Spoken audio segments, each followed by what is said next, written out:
right, students, so we're going to start here with section 7, and we're going to start with learning about selecting features. This is really where our learning this quarter takes a turn, and that is we are going from just kind of learning how to navigate the software and kind of thinking about design to the analytical side of things. So we're kind of moving from kind of visual spatial into kind of more mathematical kind of thinking, which is super fun. And this is really where we get the power in GIS. There's a lot of applications out there that we can make something that looks kind of pretty in, but really it's only ArcGIS Pro is one of just a couple that we can actually get into and work with the attributes and run analyses and run tools and that sort of thing. That's the corner that we're turning, and I think you guys are going to enjoy this chance to kind of hone your analytical capabilities. When we're done, here's our objectives.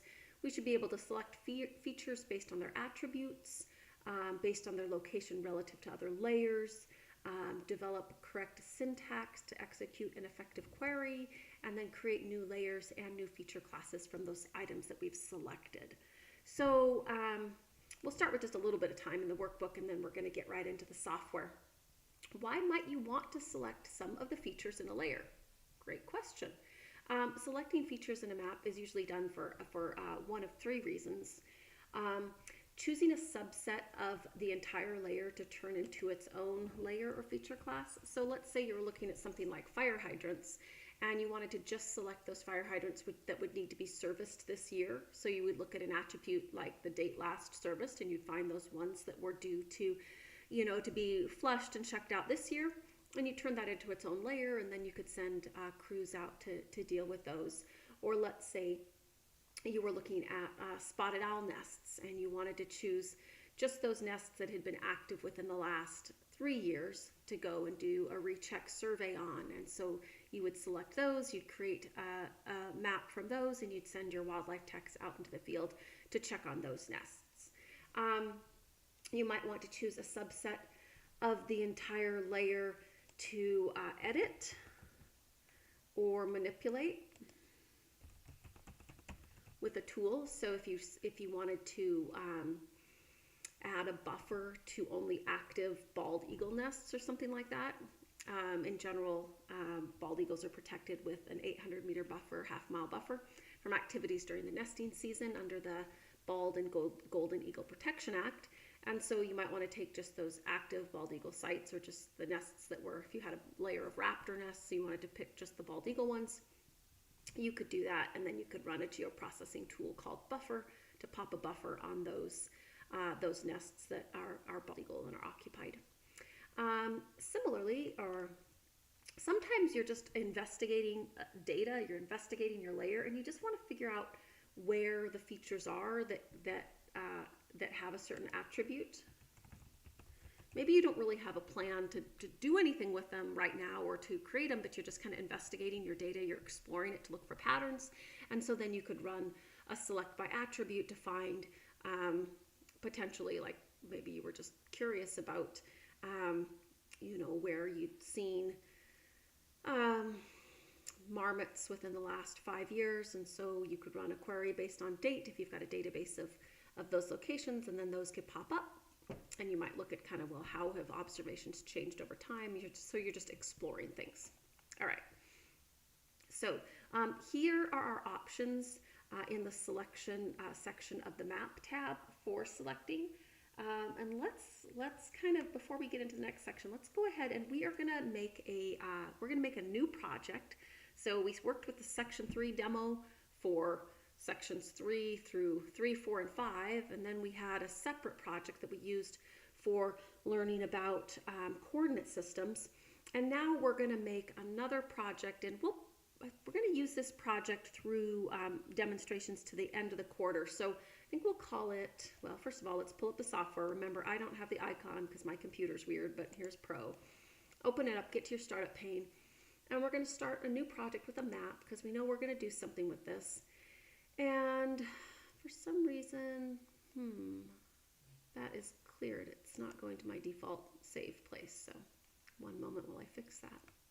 That's weird. And I'm going to go into myself in my OneDrive, and this is where I'm working on stuff, and there's my project. Okay, so there's my section 3 demo, and now this is going to be it's going in there, and I'm going to call it not my project 2 because that would be not descriptive. I will call it let's see here, GIS Basics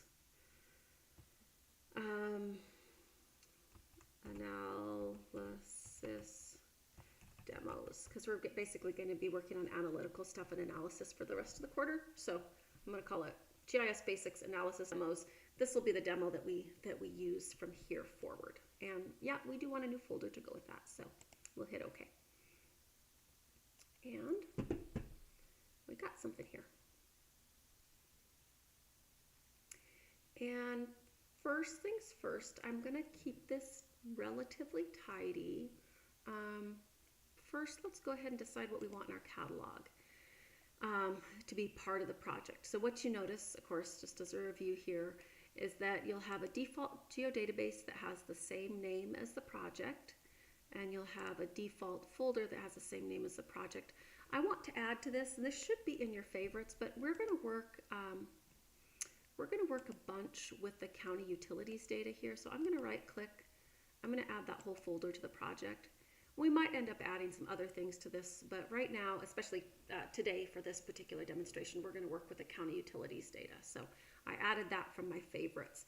If you couldn't find it in your favorites, you should have done that in the first demonstration, but if you couldn't find it in your favorites, go to your computer and wherever you saved the GIS Basics student workbook data, it should be a folder in there. So back to our project. All right. The next thing, I'm going to be focusing on county utilities data. So let's go ahead and for this map that we're starting with in the project, we're going to go ahead and call the map. I can hit right click and go to properties. We'll call the map Spokane County Utilities. Okay, so we're just going to kind of be working with the Spokane County Utilities in this map. So now it's got a name. And let's set the coordinate system to something that works well for Spokane County. On the small scale of a county or city, oftentimes it works well to work in state plane. And so in Spokane, it's a little bit, we're kind of on the edge between state plane north and state plane south. Let's go ahead and go with state plane north. So let's set the coordinate system here. So properties, coordinate system. So we don't want, this is going to be of course the default coordinate system if you're just using a base map, but we're not going to use that one. We want to go into projected coordinate system, state plane, and it'll be NAD 1983 US feet. And we're going to go down until we find Washington, which should be near the bottom. And we're going to use Washington North. Like I said, we could kind of go either way. I will say that much of your state data will come into you in state plane south because the state data sets through DNR and through Department of Ecology are often in state plane south. Okay, probably because King County dominates. All right, so we can see that the shape changes just a little bit. And if we zoom into Spokane, we're looking nice and Spokane-like. Spokane we know and love. Now let's go ahead and save our project here because we kind of got it set up. And let's go ahead and add a few things to it. Now you guys don't have chart properties up. That's because I was doing some stuff earlier. So I closed that. Now I'm just into my catalog. For the county utilities data, if we'd like to, we could add these geodatabases to the database here. Let's go ahead and do that. So I'm going to right click, add to project, right click, add to project, right click, add to project. And I mean, you didn't have to do that. We could work with them from the folders, but it's just a practice thing. I would like to put culverts on the map. So I'm going to click and drag. There we go. Ugly, but serviceable, and I want to do culverts and roads. We just have one layer for road segments. And let's just really quick do a couple things so that these are a little bit easier to work with. Like normally I save design, like full on nice design for the end. I like to do my analysis type work first, and then I get my layers set up the way they're gonna be in the final, and then I can spend time finessing the design. But these are really awkward to work with because they're the culverts are these big chunky, have an outline on them, kind of dots. So let's go ahead and double click there, and I'm going to go to the properties here, and I'm going to remove the outline and see what those look like then. All right, and let's see how they scale for us. I would like them so that they're not so big that they form these clusters at a scale of, looks like 1 to, let's see what it looks like at 1 to 100,000. All right, I'd like to make them a little bit smaller. Well, let's go out one more size bracket, 1 to 500,000. Okay, I'd like to make them so they're not quite so homogeneous there. So I'm going to enable scale-based sizing. I'm going to say here, at this largest size of the scale range, I would like you to make them 1 point. Let's see how bad that looks. Okay, so that's a little bit less obtrusive. And then at the closest in at 1 to 100,000, let's see how close we are there. Or 1 to 1,000, sorry. Oh, did I lose everybody? Zoom to there.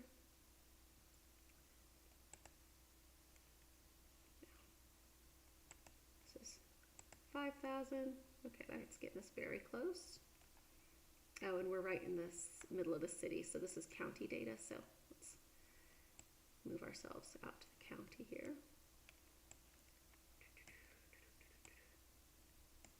Okay, and at the county size,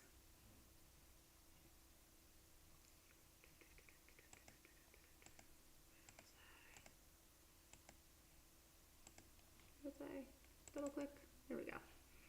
And at the county, well, no, let's see, if we were as close as 1 to 5,000, which is very close, what size would I want them to be? Bigger than that, so 4 point. See what 8 point looks like. Yeah, maybe even I'll go to 10 point at this size. Okay, so I just messed with the, and then the color, I might make it just a little bit darker. That's green. With culverts, we're dealing with water, so I feel comfortable going with blue. Let's see what that looks like. Okay, that looks good to me. And then road segments, so I'm not doing anything fun. I just want to make them a little bit more easily visible while I'm working on them. Double click on road segments. I'm just going to go ahead and turn roads into, let's see what medium gray looks like, but I might make them a little bit bigger. Okay, 2 point medium gray. And of course, we could change our base map, right?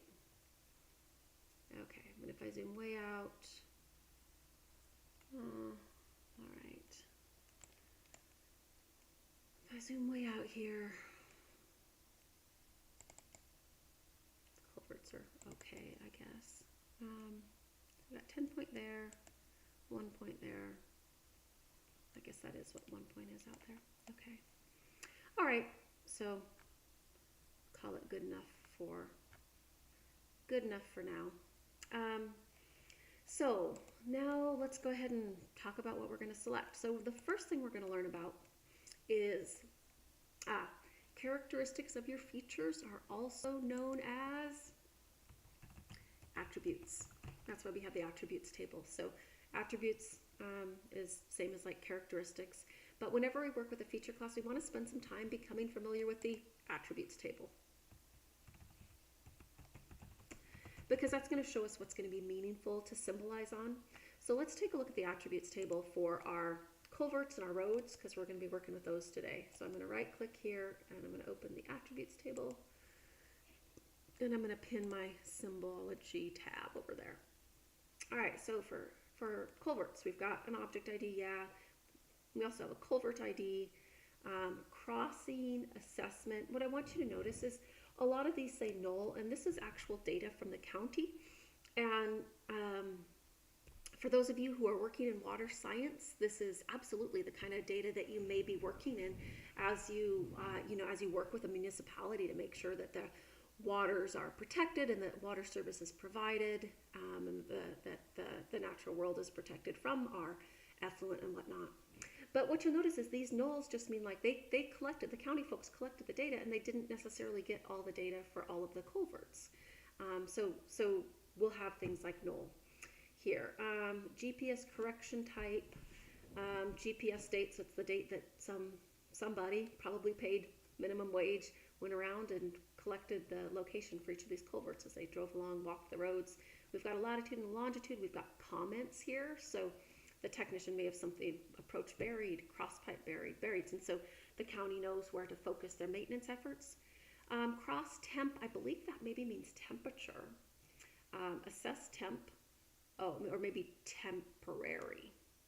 And right, if you were working in this, you would need to ask your supervisor, hey, what does that field mean? Unless it was provided to you in another way. The correction type, post-processed. So if you take GPS class, you'll learn more about that when you take GPS class. Most of you will. The parcel it's found within, so you can see, hey, whose land does this culvert on? The name of the road it's on. The shape of the structure, not all of these. I'm going to just double click there.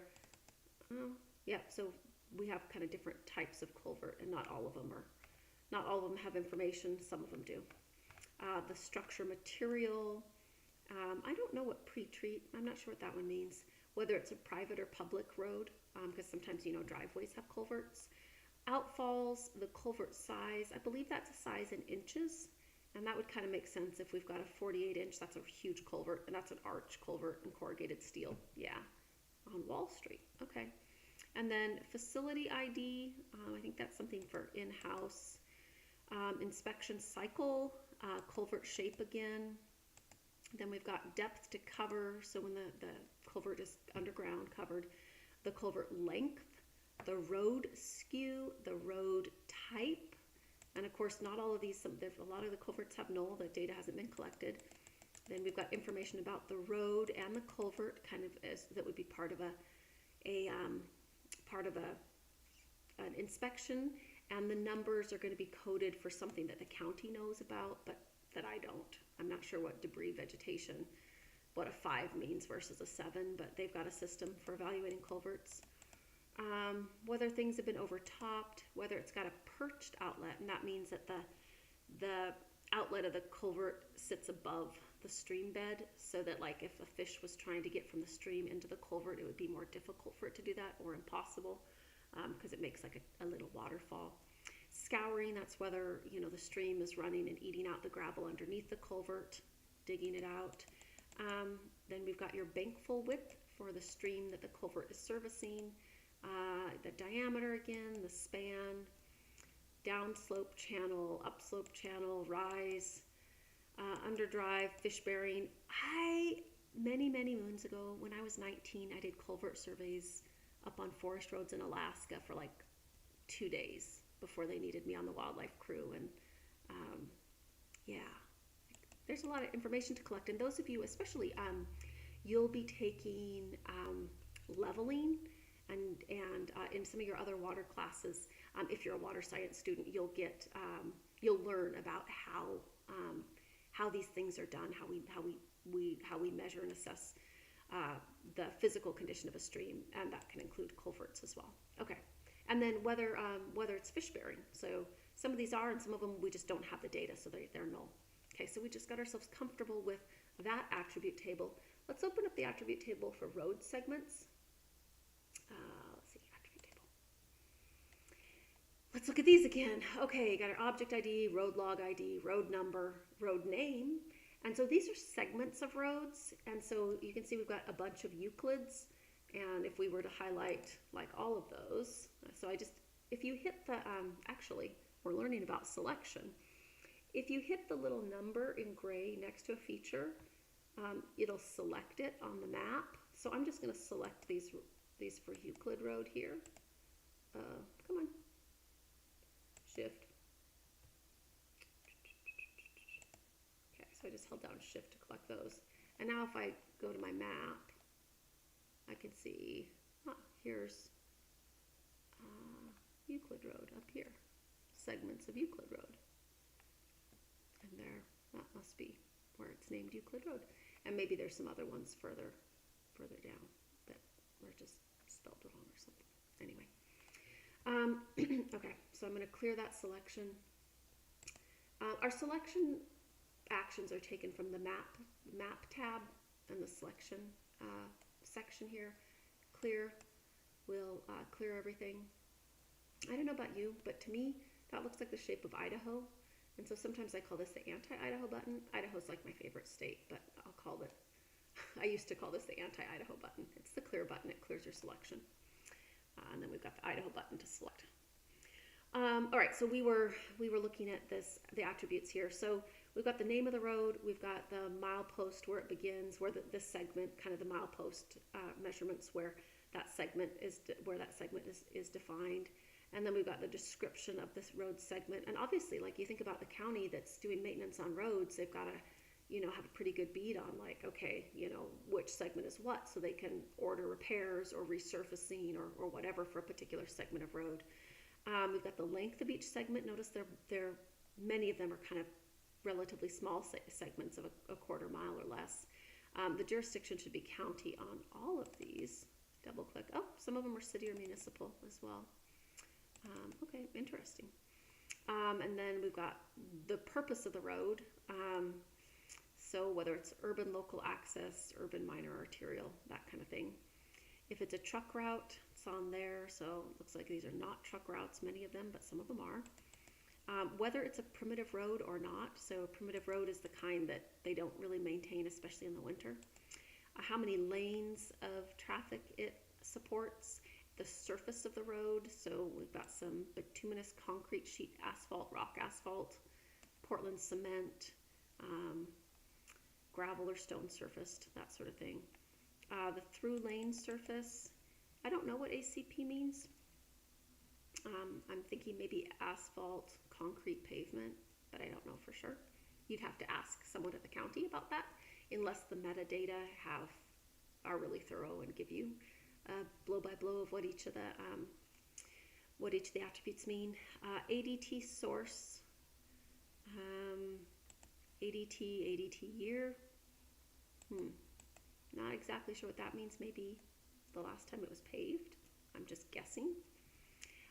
Maintenance district, the details on the jurisdiction. Then some things that are more easily interpreted. Pavement width. Operational width, so how wide is it paved and how wide is it driven on. Cross-sectional width, so this is going to add on the gravel shoulders of like a paved road. Whether the location wasn't entirely sure. And then just the standard GIS fields here. All right. Whew. So now we're comfortable with the layers we're working in and some of their attributes. Let's see if we need to say anything about that. Well, let's just go ahead and do a select by attribute. So my thoughts are this. Let's just start. I'm going to close these. Let's just start by going to select by attributes, and we're going to select all of the culverts that that are fish bearing. How's that sound? So I'm going to select from all of the culverts. It's going to be a new selection. So I don't have any selections going on right now. It means that I'm going to create a totally new selection with the culverts that are fish bearing. So then my field here is going to be, we saw that one, it was near the end, I think, fish bearing. Where fish bearing is equal to, now there's lots of different options. If I'm dealing with a text field, really, is equal to, begins with, or is not equal to, does not begins with, contains the text. So these things could work. Notice we can work with nulls here. Is null, is not null. But less than, greater than, or equal to, that's only going to work with numeric fields. And we know fish bearing just said yes or no. So we want, or yes or null, and we want all the culverts that said yes to fish bearing. So we set that up, right? And we're just going to start with one clause here. All the culverts that are fish bearing, we're going to hit apply. Apply is going to just run it, but keep the window open. If you hit OK, it'll close it. That's fine. And let's just get a feeling for this. All right, look at that. So I feel like this scale is a nice one for looking around here. And you can see that we've got many culverts on fish-bearing streams. That's interesting. Let's open up the attribute table and see just how many culverts are identified as being on fish-bearing streams in the county. So we're going to right-click attribute table. And what I wanted to point out is you'll see them highlighted in the attribute table as well as on the map. That color they're highlighted in here, that's kind of that bright blue, sometimes it's a blue-green, that's known as cyan, C-Y-A-N. It's supposed to be highly visible. Looks like 971 out of the 15,596 culverts, 971 of them are fish-bearing. If I just want to see the selected, like those culverts that are fish-bearing, I can hit that there.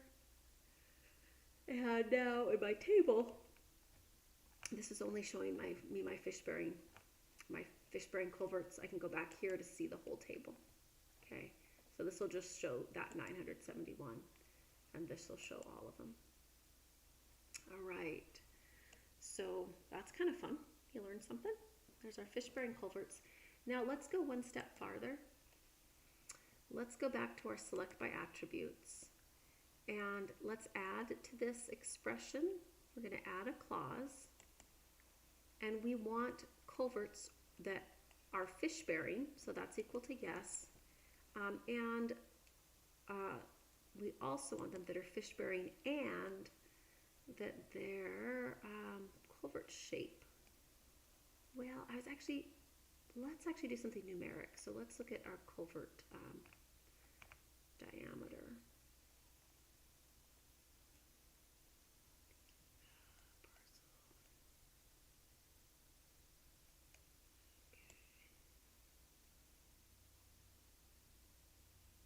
Culvert size, there it is.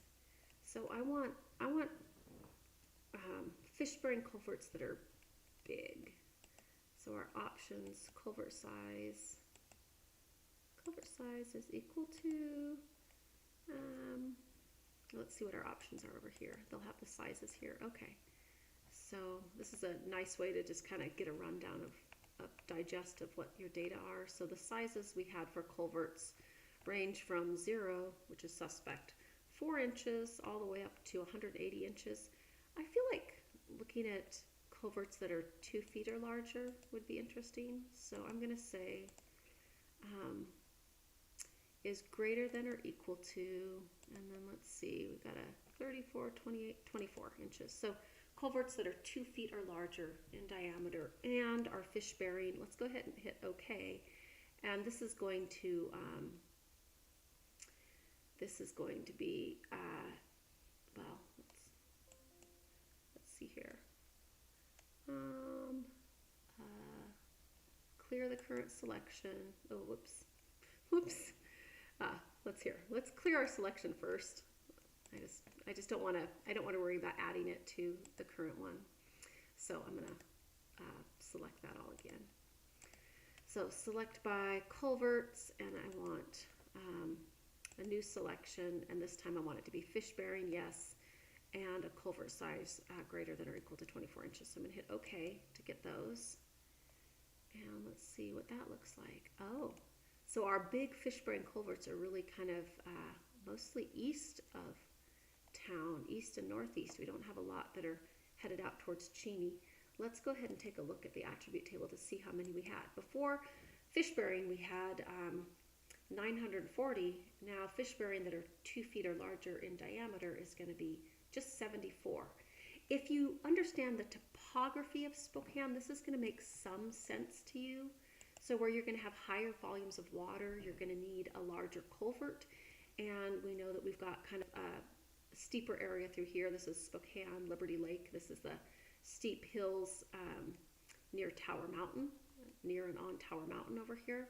And then over here we've got, let's see, Beacon Hill, and some of the kind of the steep stuff on the back of East Valley. So it makes sense that we'd need some larger culverts there, and that some of them are fish bearing.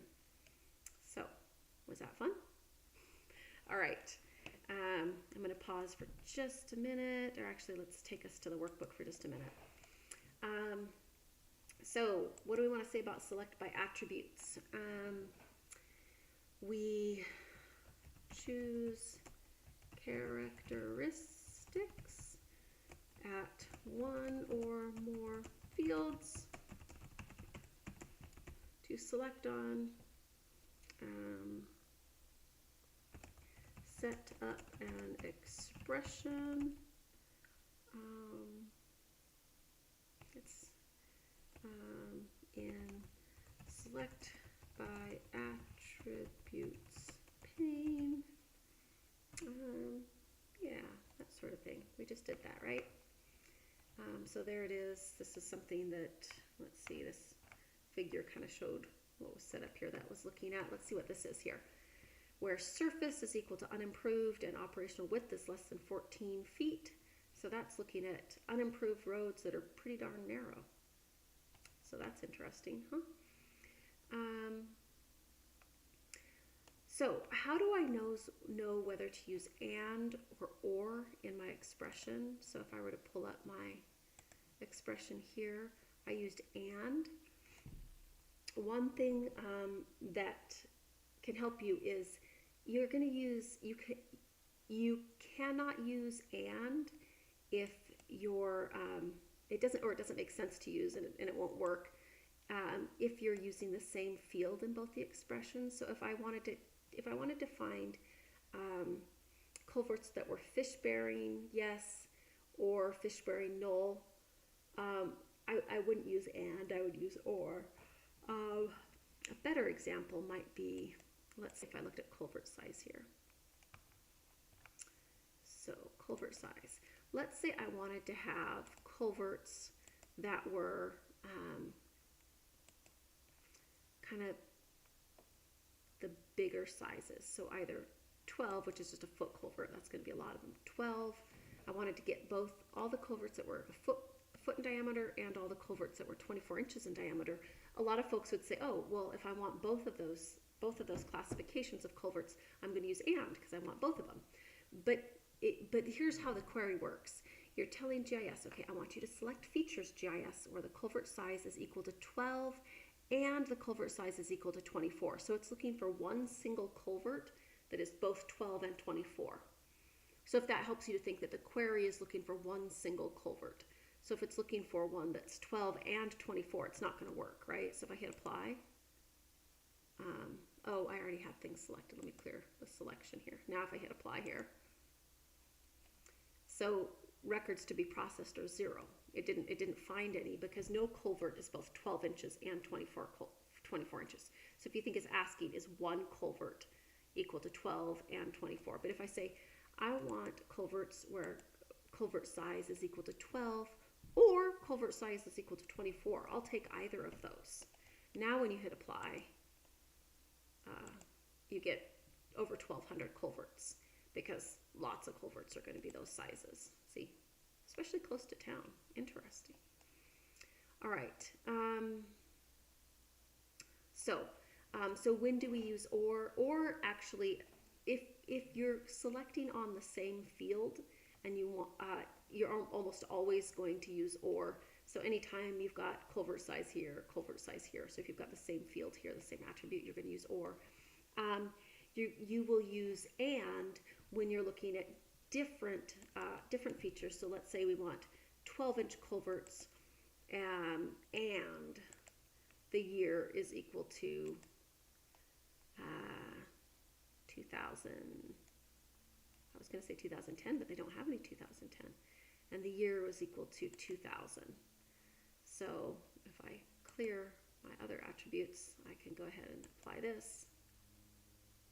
And we put in 6 culverts in 2000 that were 12 inches. So now, again, the queries are at that feature level. So we're looking at one feature. We want to find every single feature where the culvert size is 12 inches and the year was 2000. All right. If I were to go here and hit or, so I'm going to clear the selection up here again. If I were to go up here and I were to say, okay, Now I want every single feature where the culvert size is 12 or culverts that were put in 2000. So that's going to include all culverts that were put in the year 2000 regardless of size, and all culverts regardless of the year they were put in that are 12 inches. So now if I hit apply there, I get 1044. So that includes all of our 12-inch culverts as well as all other culverts, the 6 that were, and then every other culvert that was put in 2000. So that's kind of my talk about and or, and that's something that usually students take a while to kind of digest, but we're just looking at logic operators, and remember that we're looking at